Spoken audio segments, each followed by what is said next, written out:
Hello and welcome once again to EPB Media YouTube channel. Over the last couple of weeks, I've been discussing with you things that my interaction with entrepreneurs taught me, or things that they said about business and entrepreneurship.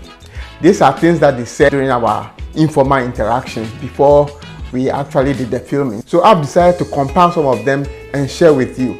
Today we continue with some of these things. In the coming weeks, we'll move into something else that I'll be sharing with you very soon.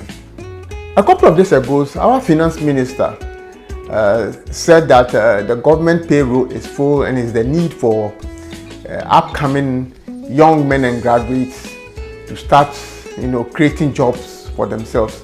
This is very true. I mean, it's a well-known fact that we've known all along. However, when he said that, my mind raced back to some of the conversations I had with these entrepreneurs and some of the things they said about starting a business in our part of the world, in Africa or Ghana for that matter.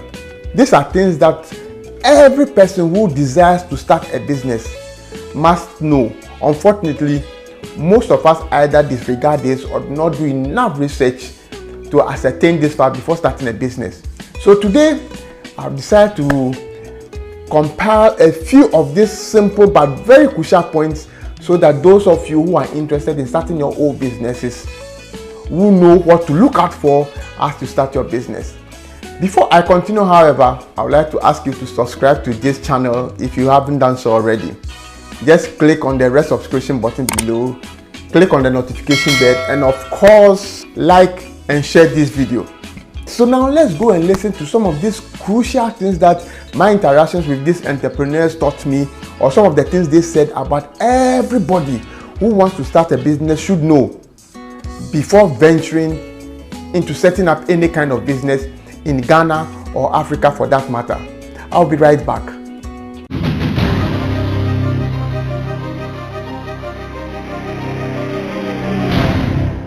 A couple of days ago, the finance minister of Ghana did say that government payroll is full and that there's the need for upcoming graduates and young people in general to start creating businesses for themselves.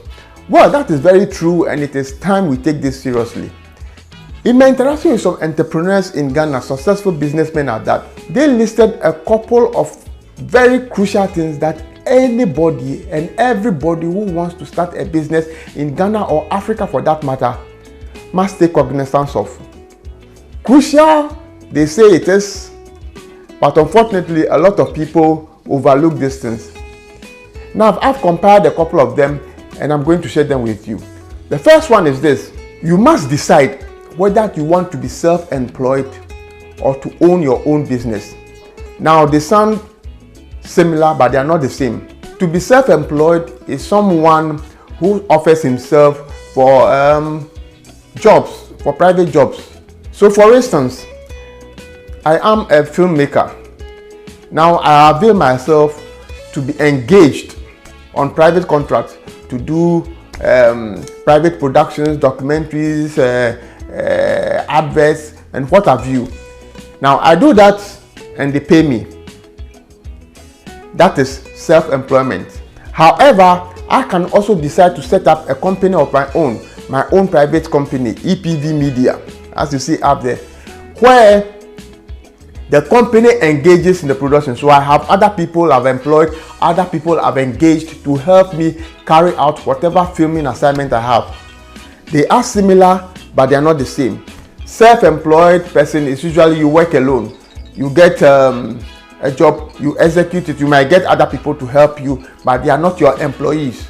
However, owning your own business is a little bit much more intensive. You have to register a business and you have to keep books of records and all those, keep your accounting books and all those. You usually will have a couple of people working for you or under you. So you must decide whether you want to be self-employed or you want to create your own business. The second crucial point they elaborated on is this. They said most often than not, everybody thinks cash is very important to start a business. That is true. But they said that cash is not the most important. The most important thing you need to succeed in business is your attitude. And attitude here refers basically to three things: how trustworthy you are, how honest you are, and how reliable you are.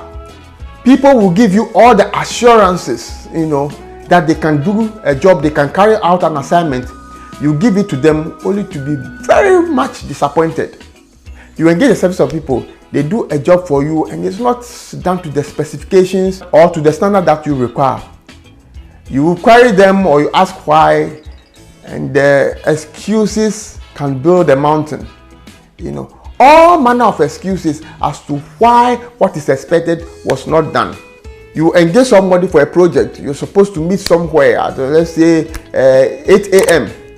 You get there, you call, you say, "Oh sir, boss, I'm just around the corner here." Meanwhile, he hasn't started off at all.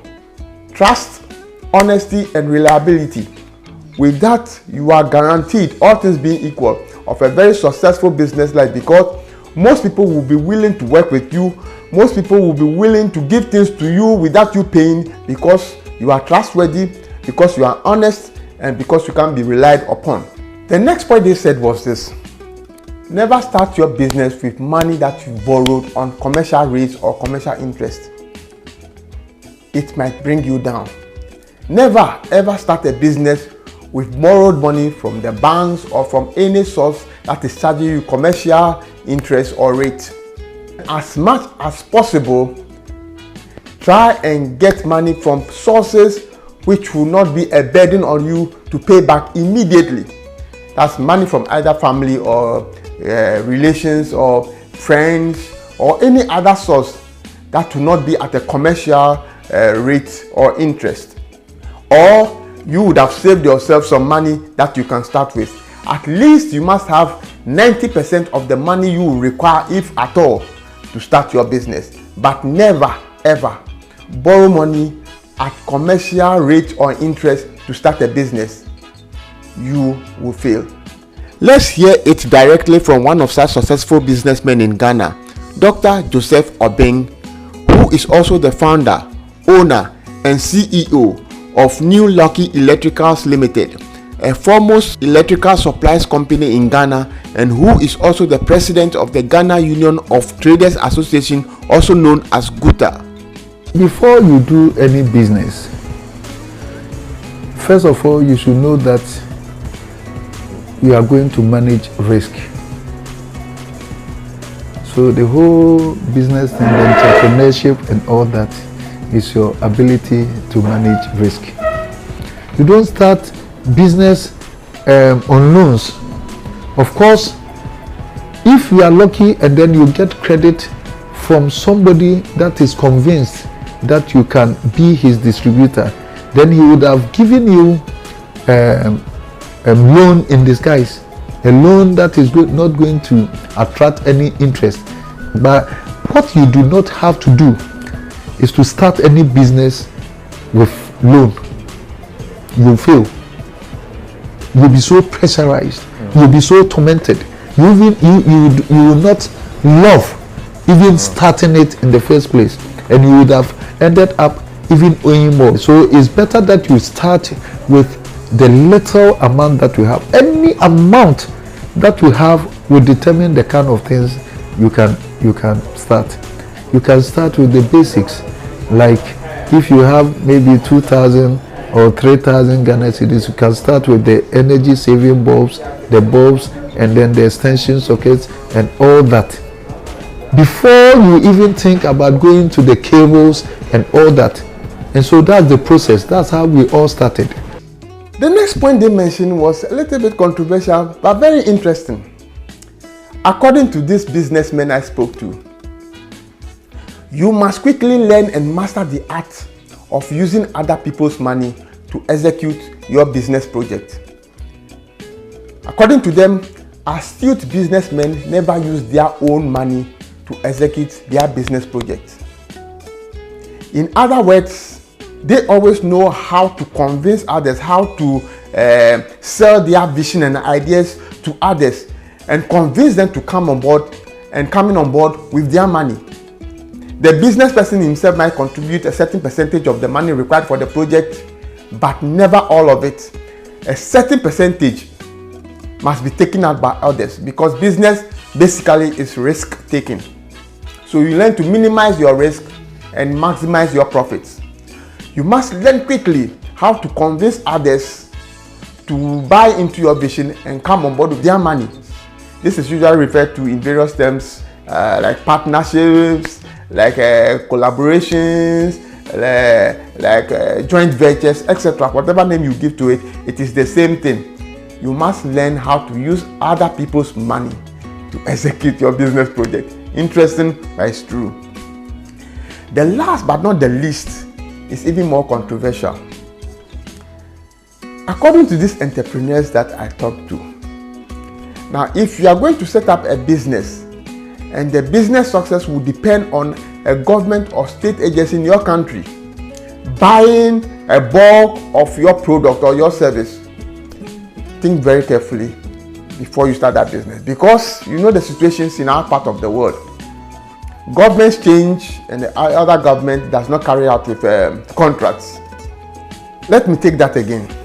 Unless the objective of your business is for short-term success, that is, you do not intend the business to last for long, maybe for a couple of months, a couple of years, and it is over and it is disbanded. Unless that is the purpose, think twice and very carefully before you set up a business whose success will be largely dependent on government or state agency patronage. In other words, be careful before you jump into a business that will depend on government off-taker or a state agency off-taker. The bureaucratic nature of getting these things done alone can consume so much of your time that it might not be worth it. I have known people who started businesses with the assurance from state agencies or governments that they'll buy a certain percentage of all products produced, only to realize after they've done that, that government was not willing to carry out its parts of the bargain. So if you're going to produce, let's say, material that you think will be useful for the security agencies, or you sew in a kind of uniform that will be very suitable for the security agencies, you approach the state or the government agency responsible for that, and they promise buying a certain percentage. Let's say 40% of your uniforms or the material that you producing for their security agencies, the police, the army, whatever. Be careful before you enter into such businesses, because there's no guarantee they'll fulfill their end of the bargain. It's happened to so many people. They have very great ideas, but the success of the business was largely dependent on the state or state agencies, taking up a certain percentage of their produce or buying into their services. If the success of the business you're going to take up depends on government off-taker, think carefully, think thoroughly before you start such a business, because it could end up terribly for you, particularly for startups and young businesses which are yet to find their feet. Be very careful about that. Let's leave that for the bigger boys, the bigger guns. They can accommodate some of these losses, but not you, a startup or a young business. So that's all for today. Next week I'll be coming your way with another interesting episode of Secrets of Business Success, and we are working on something very interesting, and God willing, very soon we'll bring that to you about an agency that is coming up with some interesting innovations that people can start their business with. Very, very, very interesting. Here in Ghana, about a CEO who is changing the outlook of a certain agency and coming out with very interesting innovations that people can easily buy into or use to start their businesses. So very soon we'll come in with something interesting, but before then, as I always do, please, if you have not subscribed to this channel, this is the time to do so now. Just subscribe, click on the notification bell, and don't forget to comment, share, and also like this video. Thank you so much for watching, and until I come your way next week again, it is goodbye from me. God bless and have a wonderful week. Thank you.